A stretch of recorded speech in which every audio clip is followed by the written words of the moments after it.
David Licauco, muntik kang maging housemate sa PBB. I was considered this year. Alright. Kung di pa po kayo nakapalo, follow and share lang po para sa news update. Salamat!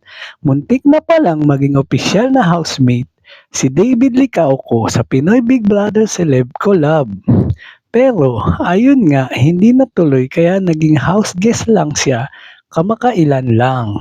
Wow, crazy to think I once lined up for PBB audition in 2015 and years later I got to be a house guest.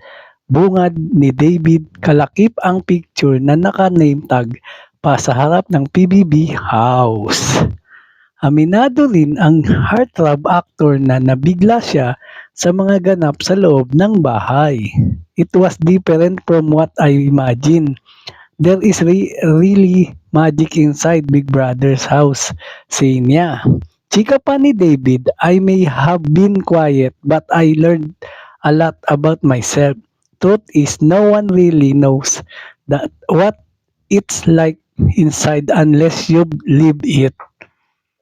Kasunod niyan, nagpapasalamat siya sa mga sumusuporta sa kanya sa loob ng bahay kahit daw may ilan na naiinip sa kanyang calm and collected vibes.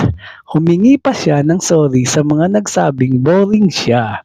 Bukod diyan, nagbigay rin siya ng shoutout sa kanyang fellow housemates na umano'y tumanggap sa kanya ng buong buo.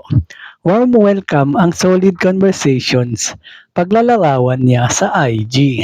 At ang plot twist niya sa dulo, I was actually considered to be a housemate earlier this year.